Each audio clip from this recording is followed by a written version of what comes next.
ಒಂದು ಸುಂದರವಾದ ಹಳ್ಳಿ. ಆ ಹಳ್ಳಿಯಲ್ಲಿ ಒಬ್ಬ ರೈತ ತನ್ನ ದನಕರುಗಳಿಗೆ ತೋಟದಲ್ಲಿ ಜೋಳವನ್ನು ಹಾಕಿರುತ್ತಾನೆ. ಹಾಗೆಯೇ ಒಳ್ಳೆಯ ಜೀವನವನ್ನು ಸಾಗಿಸಿರುತ್ತಾನೆ. ಅದೇ ಜೋಳದ ತೋಟದಲ್ಲಿ ಗುಬ್ಬಚ್ಚಿ ಒಂದು ಗೂಡನ್ನು ಕಟ್ಟಿಕೊಂಡು ಇರುತ್ತದೆ. ಹಾಗೆಯೇ ದಿನ ಕಳೆದಂತೆ ತನ್ನ ಮರಿಗಳಿಗೆ ಜನನ ನೀಡುತ್ತದೆ. ಒಂದು ದಿನ ಗುಬ್ಬಚ್ಚಿಯು ತನ್ನ ಮರಿಗಳಿಗೆ ಆಹಾರವನ್ನು ತರಲು ಹೊರಗಡೆ ಹೋಗಿರುತ್ತದೆ. ಅದೇ ದಿನ ಬೆಳಗ್ಗೆ ತೋಟದ ಮಾಲೀಕ ಮತ್ತು ಅವನ ಹೆಂಡತಿ ಜೋಳವನ್ನು ನೋಡಿ, ಒಳ್ಳೆ ಫಸಲು ಸಿಕ್ಕಿದೆ, ನಾಳೆ ನಮ್ಮ ಮನೆಯ ಕೆಲಸದವರಿಗೆ ಹೇಳಿ ಜೋಳವನ್ನು ಕಟಾವು ಮಾಡಿಸಬೇಕೆಂದು ಹೇಳಿ ಅಲ್ಲಿಂದ ಮನೆಗೆ ಹೋಗುತ್ತಾನೆ. ಈ ವಿಷಯವನ್ನು ಗುಬ್ಬಚ್ಚಿ ಮರಿಗಳು ಕೇಳಿಸಿಕೊಳ್ಳುತ್ತವೆ.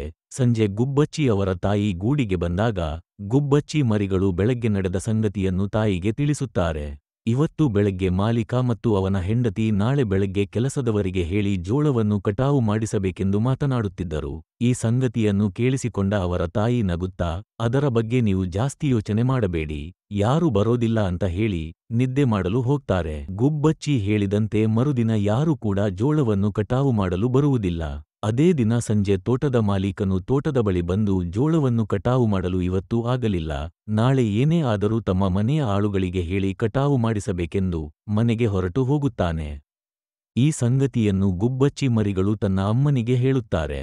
ನಾವು ಇಲ್ಲಿಂದ ಬೇಗನೆ ಹೊರಟು ಹೋಗಬೇಕು, ಇಲ್ಲದಿದ್ದರೆ ನಮ್ಮ ಮನೆ ನಾಶವಾಗುತ್ತದೆ ಹಾಗೂ ನಾವು ಕೂಡಲೇ ನಾಶವಾಗುತ್ತವೆ ಎಂದು ಗುಬ್ಬಚ್ಚಿ ಮರಗಳು ತನ್ನ ಅಮ್ಮನಿಗೆ ಹೇಳುತ್ತಾರೆ. ಇದನ್ನು ಕೇಳಿಸಿಕೊಂಡ ಗುಬ್ಬಚ್ಚಿ ತಾಯಿ, ನಾಳೆ ಕೂಡ ಅವರು ಬರುವುದಿಲ್ಲ, ನೀವು ಸುಮ್ಮನೆ ಆರಾಮಾಗಿ ಊಟ ಮಾಡಿ ನಿದ್ದೆ ಮಾಡಿ ಎಂದು ಹೇಳಿ ಹೋಗುತ್ತದೆ. ಗುಬ್ಬಚ್ಚಿ ಅವರ ತಾಯಿ ಹೇಳಿದಂತೆ ನಾಳೆಯೂ ಕೂಡ ಕೆಲಸದವರು ಕಟಾವು ಮಾಡಲು ಬರುವುದಿಲ್ಲ. ಮರುದಿನ ಮುಂಜಾನೆಯೇ ಮಾಲೀಕನು ತೋಟದ ಬಳಿ ಬಂದು, ಅಯ್ಯೋ, ನಾವು ಕೆಲಸದವರಿಗೆ ಹೇಳಿ ಯಾರೂ ಕೂಡ ಕಟಾವು ಮಾಡಲು ಬರಲೇ ಇಲ್ಲ, ನಾಳೆ ಏನೇ ಆಗಲಿ ನಾವು ಮತ್ತು ನಮ್ಮ ಮನೆಯವರೇ ಬಂದು ಕಟಾವು ಮಾಡಬೇಕೆಂದು ಹೇಳಿ ಕುಡುಗೋಲು ಎಲ್ಲವನ್ನೂ ತಯಾರು ಮಾಡಿ ಇಟ್ಟುಕೊಳ್ಳಿ, ಇವತ್ತು ಸಂಜೆ ನಾಳೆ ಮುಂಜಾನೆಯ ಬಂದು ಕಟಾವು ಮಾಡೋಣ ಎಂದು ಹೇಳಿ ಹೋಗುತ್ತಾರೆ.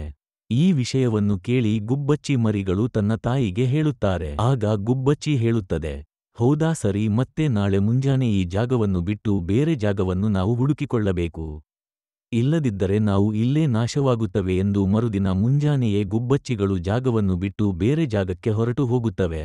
ಇಲ್ಲಿ ಗುಬ್ಬಚ್ಚಿ ನಮಗೆ ತಿಳಿಸುವುದೇನೆಂದರೆ, ನಮ್ಮ ಕೆಲಸವನ್ನು ನಾವೇ ಮಾಡಿಕೊಳ್ಳಬೇಕು, ಇನ್ನೊಬ್ಬರು ಬಂದು ಮಾಡಿಕೊಡುತ್ತಾರೆ ಎಂದು ನಾವು ಕಾದು ಕುಳಿತರೆ ಆ ಕೆಲಸವು ಎಂದು ಕೂಡ ಪೂರ್ಣಗೊಳ್ಳದು.